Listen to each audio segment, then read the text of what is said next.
Welcome to another fantastic episode of Making the Past Present. Today we will be making Tattie Scones, an Irish favorite.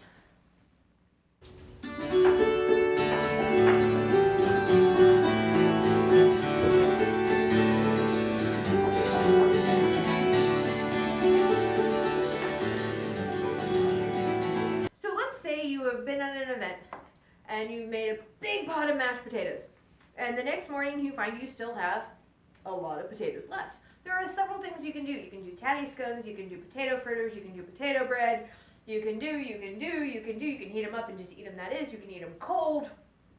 This is what I'm going to do. I'm going to make something today called a Tattie Scone. It is from Ireland. It is also from Scotland. I will not argue as to who came up with it first. I'll let Scotland and Ireland fight that out in the back. I personally am going to go with my Irish roots on this one. Sorry, Scotland. Every once in a while, Ireland has to win. So what you need to do is about a pound's worth of mashed potatoes. I'm going to guess about how much a pound is. Again, you can weigh it, you can guess, you can cut it in half. This recipe tends to be very even in how much you need, so it's very easy to shrink or double. So I'm going to say this looks like about a pound of potatoes. I normally don't get to make these because usually my potatoes don't last very long. Now, when you make your potatoes, you want to make, pardon me, my fire is interrupting. When you make your potatoes, make sure to put a lot of butter in them and milk because you want to have them taste really good. You can also always put herbs in them. I like to put parsley. Parsley is one of my favorite herbs. You can also put in garlic. Garlic is really great if you're going to do garlic mashed potatoes.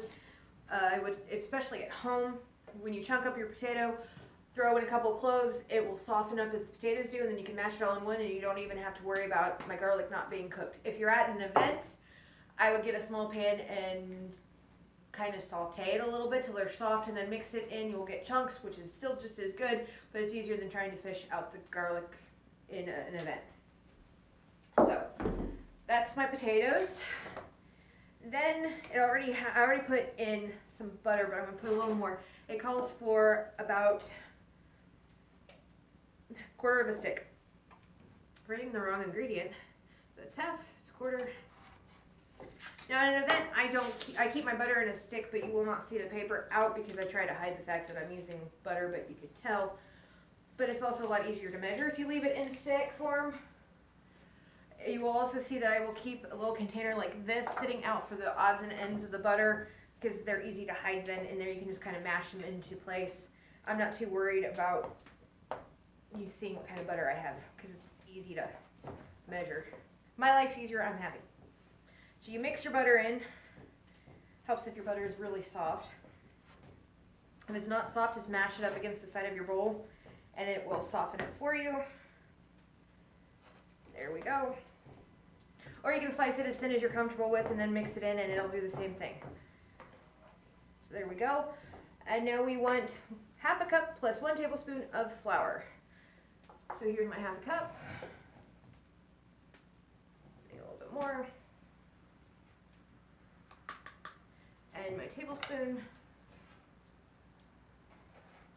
Running low on flour. There we go.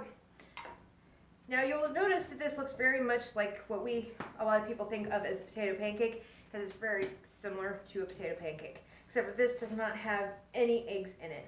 I am going to add a little extra salt. Not a lot, but just a little bit. Again, since you're adding flour, it's going to dilute the salt in your potatoes, so you might need some more. And this is the point where I get rid of the spoon and start using my hands. Bit of butter I need to break up. That's another great thing about using your hands. If you find a big piece of butter in a recipe, you can easily mash it up and get it incorporated quick. You want to get all the flour mixed in. And when I dump it out, you'll see how quickly it came into a piece of dough. That's most of the flour. There's your dough. You want to take just a little bit of flour, sprinkle it on your board, not a lot. Kind of roll it around just a little bit so it's not going to want to stick as much. Then you roll it out to about a 1/4 inch thick. Sometimes I go a little thicker depending on what the dough lets me do. Kind of like that. Just flip it over so you have flour on both sides. And you can do it in any shape. I'm trying to sort of keep it in a circular,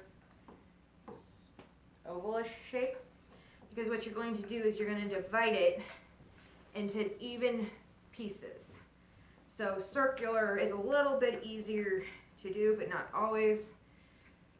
I was never good at geometry. So that's about 1/4 of an inch. How I tell 1/4 of an inch to 1/2 inch is how is it against my little finger. My little finger is between 1/4 and 1/2, so I kind of measure with my little finger and know that I'm about right there. So I'm actually, since I rolled it out, I obviously have more than 1 pound of potatoes. Probably going to get more scones. So I'm just going to divide it down the middle and then divide it this way in the middle. This is to do it in squares, so I might get 1 or 2 more scones than it called for. And then you need to get your pan ready. So I took my griddle and I hung it over the fire so it could start to get hot, and I put some butter on it. You can use butter or you can use oil. So now that my butter is nice and frothy, I'm going to take a couple of my scones. You don't want to crowd the pan. And take a couple of them. And I'm going to get them on so that they can start to cook. Now you want to cook them until they are nice and brown on both sides. And that can take several minutes. So now we wait.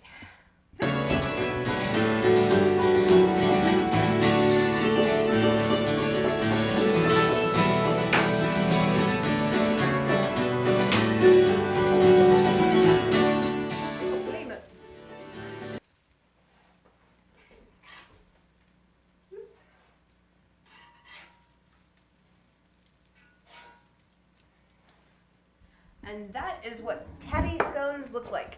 You can serve them with a little bit of butter, serve them with soup. They're good either way. Thank you for coming and visiting at Making the Past Present. I hope you try these. And until I see you again, safe travels. Excuse me while I go eat some of this. This is really hot.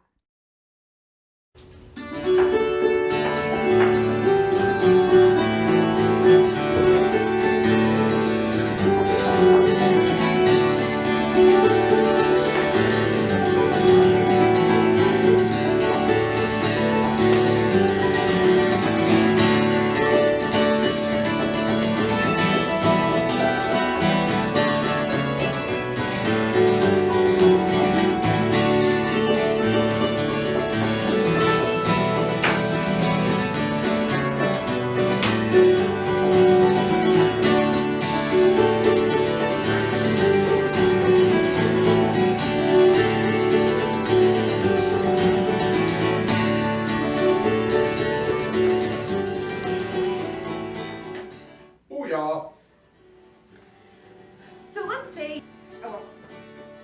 No? Yep. Yeah, this is my panko now. They're big.